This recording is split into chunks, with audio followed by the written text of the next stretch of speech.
আমাদের যেহেতু অনেকগুলো কালচারের পর্বে যেতে হবে, আমরা শর্টলি বলবো, কেননা না হলে এটা কঠিন হয়ে যাবে। আর সহজভাবে বলবো যাতে একেবারেই নতুন ছাত্রদের বুঝতে সুবিধা হয়। তো বিশ্বের অন্যত্র নব্যপ্রস্তর যুগ যত রিচ, বাংলায় নব্যপ্রস্তর যুগ অত রিচ না। তবে নব্যপ্রস্তর যুগের যেমন হাতিয়ার আমরা বলি, এখন কিন্তু শব্দটা হবে হ্যান্ডেক্স না, এখন হবে এক্স, কেননা এখন মানুষ হাতল ব্যবহার করে কুঠার ব্যবহার করেছে, সেই জন্য আমরা বলি এক্স। সেল্ট মানে বাটালি, তারপর আমরা চিজেল, সেটাও ন্যারো শেপের বাটালি, রিং স্টোন, এরকম নতুন হাতিয়ার, এই সংস্কৃতিতে নতুন হাতিয়ার আসে। অর্থাৎ মাইক্রোলিথ হচ্ছে ক্ষুদ্র পাথর, এবং এই গ্রুপটা হচ্ছে মোবাইল, অর্থাৎ মাইগ্রেট করতো, তারা কোথাও পার্মানেন্টলি ওরকম সেটেল করেনি। দুই চারটা উদাহরণ আছে, কিন্তু মানে বৈশিষ্ট্যের আলোকে ক্যারেক্টারিস্টিক্স হচ্ছে মেসোলিথিকের যে তারা একটু মোবাইল ক্যারেক্টারের। লেটার ফেজে মেসোলিথিকটা সেটেল, কিন্তু নব্যপ্রস্তর যুগের মানুষেরা অনেকটা সেটেল। বলা হয়ে থাকে যে নব্যপ্রস্তর যুগে কৃষির সূচনা হয়েছে, নব্যপ্রস্তর যুগ মানুষ স্থায়ীভাবে বসবাস করেছে, ঘরবাড়ি বানিয়েছে, মৃৎপাত্রের সূচনা করেছে, তার পশুপালন করেছে, ইত্যাদি বৈশিষ্ট্য আছে।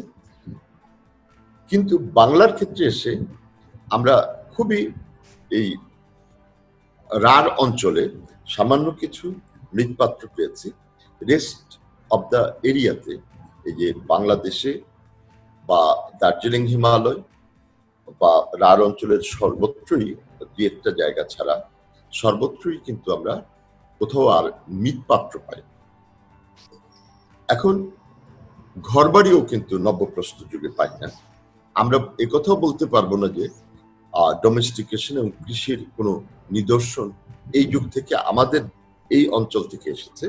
কিন্তু নব্যপ্রস্তর যুগে অন্যত্র কিন্তু তারা অনেক বেশি গ্রামীণ জীবন যাপন করেছে, অনেক সংস্কৃতি অনেক বেশি বিকশিত ছিল। নব্যপ্রস্তর যুগের পর পৃথিবীতে আমরা বলি চালকোলিথিক অ্যান্ড ব্রোঞ্জ এজ।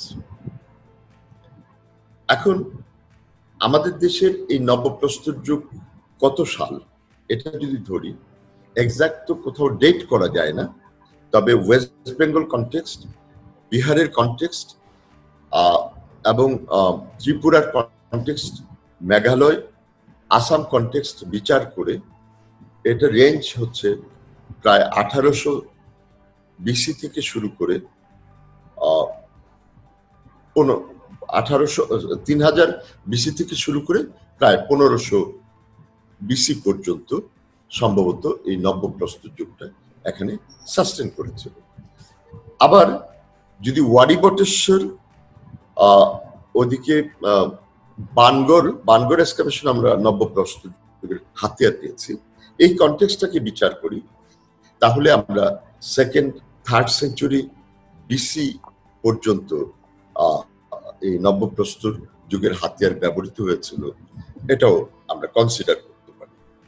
আবার কুমিল্লার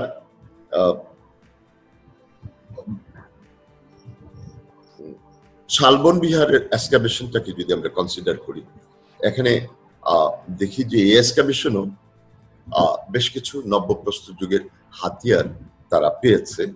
ফলে এটা তো মানে 8-9 সেঞ্চুরির সাইট, তো ফলে এই সময় নব্যপ্রস্তর যুগের হাতিয়ার ব্যবহৃত হয়েছে। তো নর্মালি আমরা ধরে নিই যে প্রায় 3000 বছর থেকে শুরু করে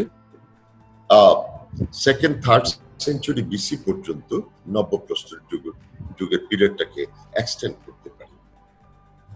এর পরের সংস্কৃতি সারা বিশ্বে হচ্ছে chalcolithic and bronze age. Bronze age বলতে হচ্ছে, তোমরা সবাই জানো যে সভ্যতার পিরিয়ড গুলোকে আমরা ব্রোঞ্জ এজ বলি, যেমন হরপ্পা, মহেঞ্জোদারো, সুমেরীয় সভ্যতা, বেবিলনীয় সভ্যতা ইত্যাদি সভ্যতার পিরিয়ড গুলোকে আমরা বলি ব্রোঞ্জ এজ। বাংলায় চ্যালকোলিথিক পিরিয়ড আছে, কিন্তু এটা খুবই limited. Up to Ajay Damodar river ব্যাংকই আমরা বেশ কিছু চ্যালকোলিথিক সাইট পেয়েছি। এর চেয়ে বেশি ভাগীরথী ক্রস করে কোনো চ্যালকোলিথিক সংস্কৃতি বাংলার ভেতরে অনুপ্রবেশ করেছে এটা আমরা জানি না, আমরা এখনো পাইনি। ফলে এখন চ্যালকোলিথিক হচ্ছে একটা লাইফ ওয়ে, এটা হচ্ছে মানুষ একটা সেটেলড কমিউনিটি, এবং বাংলায়ও এটা সেটেলড কমিউনিটি। পান্ডুরাজার ডিবি হচ্ছে অন্যতম সাইট বাংলায়। এছাড়া মহিষদল, ধীর, এরকম অসংখ্য সাইট আছে ওয়েস্ট বেঙ্গলের ভাগীরথী নদীর পশ্চিমে আমরা দেখি, তবে হিলি রিজনে না, মানে অ্যালং দ্য রিভার ব্যাংক।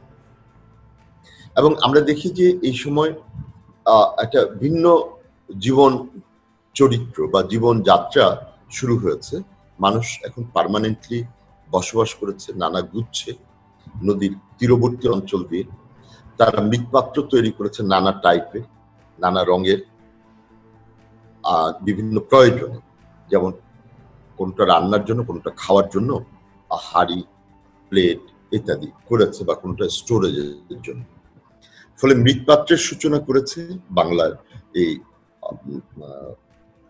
তাম্রপ্রস্তর যুগ। আমরা দেখি যে ঘরবাড়ি বানিয়েছে, আমরা দেখি বাণিজ্যিক যোগাযোগ ছিল একটা প্রত্নস্থলের সাথে আরেকটা প্রত্নস্থল, অর্থাৎ একটি গুচ্ছ বস্তির সাথে আরেকটি গুচ্ছ বস্তির একটি বাণিজ্যের বিকাশ ঘটেছে এই অজয় দামোদরকে কেন্দ্র করে।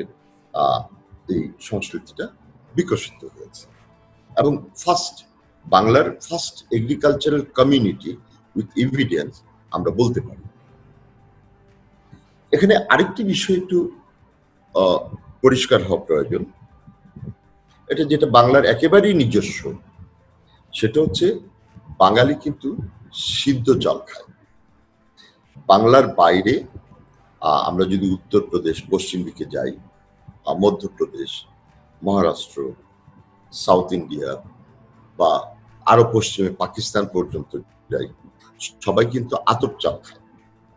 এটার কারণ কি?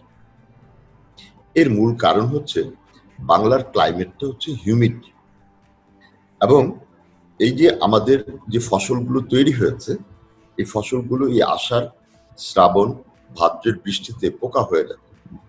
ফলে হিউমিড ক্লাইমেটে 3 থেকে 4 মাসের বেশি কোনো ক্রপস ভালো থাকে না, কোনোভাবে পোকা হয়ে যায়।